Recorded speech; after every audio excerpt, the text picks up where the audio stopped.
Yakin saya, itu kan tidak selaras. Kita menjadi modern dan kita nggak akan bisa kok, karena modern yang dimaksud bukan begitu, tapi cara berpikir kita. Ya kalau kita mau modern, ya kita coba merasionalisasi dan rasional. Nah jadi kalau komunis itu seperti itu, sebenarnya ini kan cara berpikir.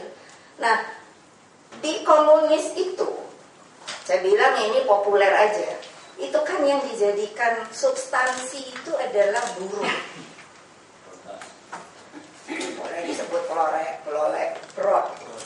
proletar, tapi pokoknya substansinya tuh untuk menggerakkan. Itu apa sih? Ini yang saya sebut, ini kan ideologi. Ideologi itu apa? Ideologi itu kan bagaimana cara kita bisa dari berpikir merealisasikan ide, kan ideologi. Nah itu menggerakkannya. Nah kalau di komunis itu kan kalangan kaum buruh, karena kita bisa lihat revolusi industri terjadi pada waktu di Eropa dan sebagainya, itu kan yang menghancurkan feodalisme, kerajaan-kerajaan. Ya baca lagi di sini ada nih. Nah akibatnya kan itu, karena apa? Kalangan petani mereka itu kan termasuk kecil. Kalau kita lihat negara Eropa, nggak ada loh yang besarnya seperti kita. Nah Bung Karno melihat itu.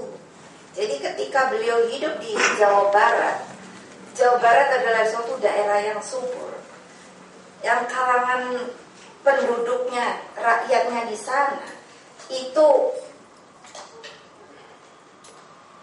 punya suatu kehidupan yang begitu subur. Kok nggak kaya, kok miskin. Ketika beliau ketemu, makanya disebutnya populernya Marhaenisme. Itu kan karena ketemu seorang namanya Marhaen. Ada tempatnya. Coba kalau ke Bandung sana, tempatnya ada.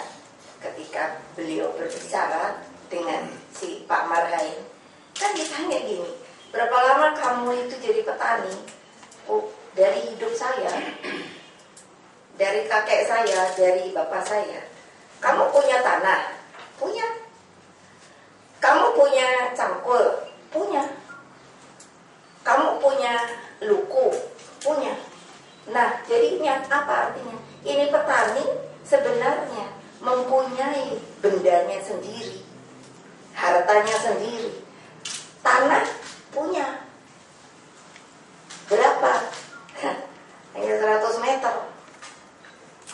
Jadi dia punya harta. Yang diburu kan enggak dong. Substansinya antara petani dan buruh, bedanya kan itu.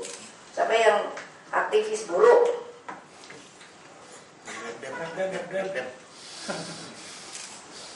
Jadi di buruh itu yang buruh kan, bahasa Jawa buruh, pekerja.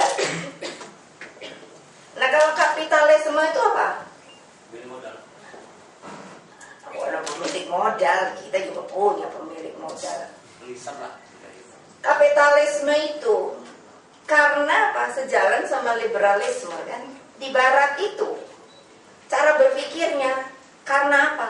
Ya karena memang orang barat, dengan segala hormat saya, dia itu kan dulu tidak pernah punya tempat. Dia menguasai Eropa. Itu kan kerajaan-kerajaan, kalau kita lihat kerajaan beneran itu kan hanya dari Wangsa Habsburg. Itu kan makanya sampai ada perang dunia kedua Jerman itu. Jerman itu kan karena pikirannya itu, berpikirnya dia bahwa saya itu bangsa paling terhormat karena memang asal muasalnya itu adalah dari dulu Austria itu kan. Kerajaan Habsburg itu kan sama Jerman dan sebagainya jadi satu. Nah pada waktu itu kan mereka sendiri berperang antara mereka. Kalau kita tahu orang Inggris dari Vikingnya dan sebagainya.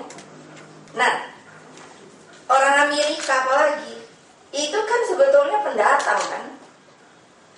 Tidak ada loh orang Amerika asli itu ya Indian tuh. Bukan Indian tuh. Suku-suku di sana yang dihabisi pada waktu itu. Australia kan juga begitu, itu kan pendatang. yang aslinya itu kan aborigin lah. Nah, akibatnya itu kan menjadi pikirannya sangat liberal. Liberal itu kan artinya semau-mau gue dong. Nah, makanya ada demokrasi liberal. Kalau Bung Karno mengatakan demokrasi terpimpin, kalau dulu dibilang wah itu diktator. Mari kita berpikir, mari kita sebagai orang yang pintar dalam berpikir, mempunyai wacana dan wawasan berpikir yang kuat, itu jangan jadi terkungkung kepada pikiran-pikiran, pokoknya saya ngikutin ini aja dah, ini yang benar dah. Belum tentu. Kita harus mengadu, uji pikir bahwa pikiran-pikiran ini apakah bisa sampai jauh ke depan. Nah, jadi kapitalisme itu kan individu. Istilahnya, siapa kamu bisa bekerja, kamu dapat. Dulu tahu nggak cari tanah di Amerika kayak apa? Kalau zaman waktu cowboy itu, kalau kita lihat film cowboy, kan begitu.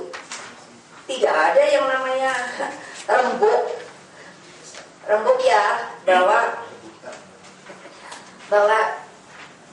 Megawati, kamu dapat tanah segini hektar. Jangan dong, kebanyakan dia. Enggak loh. Dulu itu dengan memacu kuda. Seberapa jauh kudamu berlari, maka itulah yang namanya jejak-jejak itu menjadi kamu milik tanah itu. Makanya tiba-tiba ada orang waktu pionir, tiba-tiba itu bisa dapat ribuan hektar dan sebagainya. Itu bisa saling bunuh dan sebagainya. Disitulah mulai yang namanya ide liberal. Dibikinlah siapa yang bisa tumbuh dengan sendiri, itulah dia membuat kapitalnya menjadi besar. Kapital itu modal kan, menjadi besar. Yang mau kere aja. Itukah yang direncanakan oleh pikiran-pikiran Bung Karno. Jadi Bung Karno itu mencoba. Makanya mengapa dikasih tahu Pancasila itu. Nah, masuk ke Pancasila. Kenapa dia menjadi seperti itu? Bunyinya sudahlah, tidak usah dikasih tahu, udah pinter-pinter. Ketika beliau berpidato kan. Tapi itu kan dijadikan suatu hal yang membawa ide dari dua ide untuk dijadikan satu mana yang baik. Sehingga kita ketika menjadi bangsa tahun 45 menyebut diri menjadi Indonesia, sudah langsung Bung Karno bisa. Menurut saya Pak, tidak luar biasa ya. Ketika ditanya siapa? Jadi lupa itu ketua BPU PKI Pak Rajiman. Ditanya apa nih nantinya kalau merdeka dasarnya, langsung itu kan berarti beliau sudah pikirkan. Dengan dia dibuang ke ND, dia berenung-renung kayak apa Sintan negara yang akan saya buat ini. Kalau kita lihat pemberontakan di seluruh Nusantara ini pun sejarah. Bayangkan loh, kurang apa ya? Kurang pandai apa ya? Saya melihat ke Magelang, ke tempat ketika Pangeran Diponegoro itu ditipu, diambil. Jadi saya pikir pada waktu itu, seorang Pangeran Diponegoro kok begitu amat ya? Maksudnya gampang seperti dicucuk hidungnya. Kok tidak mikir ya? Mana ada sih penjajah itu yang akan bermanis-manis memberikan apa yang kita inginkan. Menurut saya, sepanjang saya juga membangun alam pikir saya dengan pergolakan. Saya pikir kok nggak ada ya orang yang mestinya ngerti dong.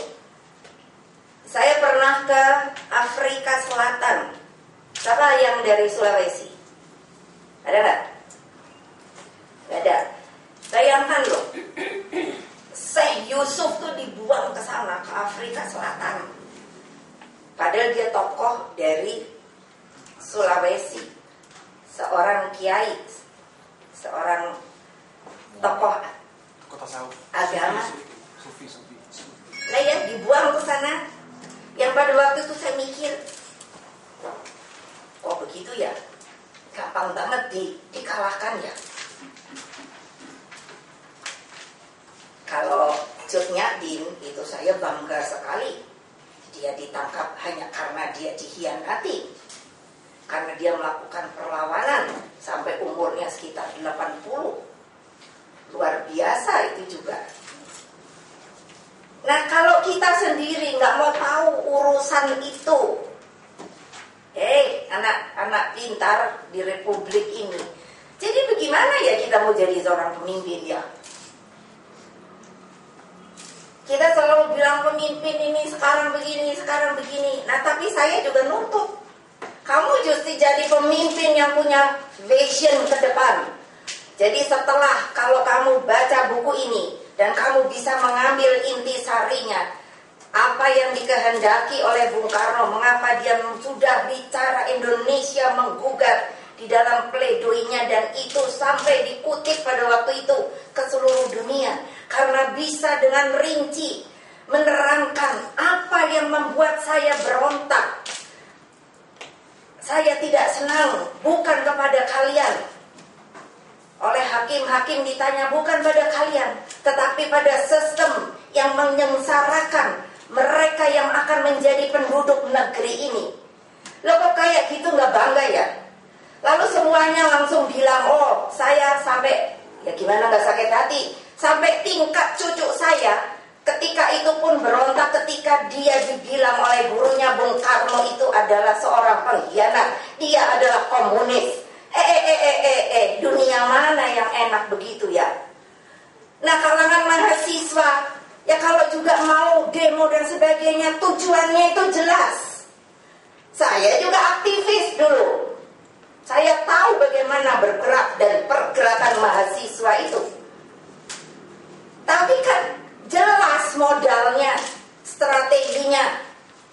Ini kan katanya ada BEM tau? Ayolah. Kelihatan dong elan perjuangannya. Kalau saya lihat cara ada ngadepi polisi. Polisi itu siapa sih? Itu kan petugas negara, rakyat kita. Gebukannya sama polisi lagi. Aduh, minta ampun ya. Lo zaman dulu kita itu juga gitu kan, mau diserang polisi segala apa. Kita hadapi. Kalian tuh warga Indonesia loh, jangan sama berantem. Kalau kamu sebagai petugas, begitu cara ngomongnya, nggak maki-maki. Kalau kamu petugas, jalankan tugasmu. Kita juga punya aspirasi, kan gitu. Lah kalau sekarang saya lihat tawur nggak karuan, astagfirullahaladzim, ampun deh saya. Jadi mau kemana sebenarnya tujuannya? Mau apa coba? Mau apa coba? Ayo dalam diskusi ini kita mau apa? Kalau mau membenarkan negara ini, bagaimana cara membenarkannya? Saya mengatakan sebagai ketua umum di PDI Perjuangan, Bung Karno sudah jelas mengatakan bagaimana kita membangun negara ini. Bagaimana yang namanya beliau, kalau ketika kita akan membangun sesuatu melalui jembatan emas itu. Ini bukan saya mengkultus vidukan beliau, tidak.